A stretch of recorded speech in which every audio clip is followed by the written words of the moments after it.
Mark ಬೇಕಾಗಿರುವಂತಹದ್ದು education ಮುಗಿಸಿದ ನಂತರ ಎಲ್ಲೋ ಒಂದು ಕಡೆಯಲ್ಲಿ ಹೊಟ್ಟೆ ಹೊರೆಯುವುದಕ್ಕಾಗಿ ಬೇಕಾಗುವಂತಹ ಸಂಬಳವನ್ನ ತೆಗೆದುಕೊಳ್ಳಿಕ್ಕಷ್ಟೇ ಹೊರತು ಬದುಕು ನಿಂತಿರುವಂತಹದ್ದು ವ್ಯಕ್ತಿತ್ವದ ಮೇಲೆ, ಬದುಕು ನಿಂತಿರುವಂತಹದ್ದು ಸಂಸ್ಕಾರದ ಮೇಲೆ. ಅಂತಹ ಸಂಸ್ಕಾರವನ್ನ ಮಕ್ಕಳಿಗೆ ಕೊಡಬೇಕು ಅನ್ನುವಂತಹ ನಿಟ್ಟಿನಲ್ಲಿ ಕೈಯಲ್ಲೊಂದು ಮೊಬೈಲ್ ಅನ್ನ ಕೊಟ್ಟು ಮಗಳನ್ನ ರೂಮಿನ ಒಳಗಡೆ ಅವಳಿಗೆ ಬೇಕಾದ ರೀತಿಯಲ್ಲಿ ಬಿಟ್ಟ ಕಾರಣದಿಂದಲಾಗಿ ಮಗಳ ದಾರಿಯನ್ನ ಹಿಡಿತಾಳೆ.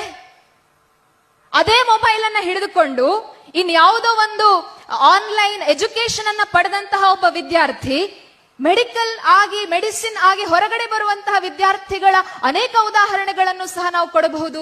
ಯಾಕೆ ಅಂತ ಹೇಳಿದ್ರೆ, ಒಂದು ಕಡೆಯಲ್ಲಿ ಅಪ್ಪ ಅಮ್ಮ ಮಕ್ಕಳ ಮೇಲೆ ನಂಬಿಕೆಯನ್ನ ಇಟ್ಟು ರೂಮ್ ಒಳಗಡೆ ಲ್ಯಾಚ್ ಹಾಕಿ ಮುಚ್ಚಿದ ಮುಸುಕಿನ ಒಳಗಡೆ ಮಕ್ಕಳ ಮೊಬೈಲ್ ಸ್ಕ್ರೀನ್ ಆನ್ ಆಗಿದ್ದರೂ ಸಹ ಯಾಕೆ ಅಂತ ಪ್ರಶ್ನೆ ಮಾಡದೆ ಇರುವಂತಹ ಅಪ್ಪ ಅಮ್ಮ. ಗಾಂಧಾರಿಯ ಗರ್ಭವೂ ಒಂದೇ, ಕುಂತಿಯ ಗರ್ಭವೂ ಸಹ ಒಂದೇ. ಬಯೋಲಾಜಿಕಲ್ಲಿ ಎರಡೂ ಕೂಡ ಗರ್ಭಕೋಶಗಳೇ.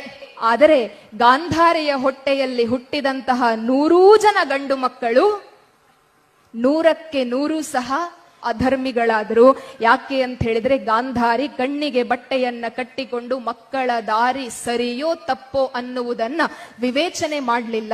ಅದೇ ಕುಂತಿಯ 5 ಜನ ಮಕ್ಕಳಾದರೂ ಸಹ ಇವತ್ತಿಗೂ ನಮಗ್ ಮಹಾಭಾರತ ಅಂತ ನೆನಪಿಗೆ ಬಂದ್ರೆ, ಮಹಾಭಾರತದ ಆದರ್ಶಗಳು ಅಂತ ನೆನಪಿಗೆ ಬರಬೇಕಾಗಿದ್ರೆ 100 ಜನ ಕುರುವಂಶದ ಕೌರವರ ಬದಲು 5 ಜನ ಕುರುವಂಶದ ಪಾಂಡವರು ನೆನಪಾಗ್ತಾರೆ ಅಂತ ಹೇಳಿದ್ರೆ, ಅದಕ್ಕೆ ಕಾರಣ ಅಪ್ಪ ಮತ್ತು ಅಮ್ಮ ಕೊಟ್ಟಂತಹ ಸಂಸ್ಕಾರ ಮತ್ತು ಶಿಕ್ಷಣ.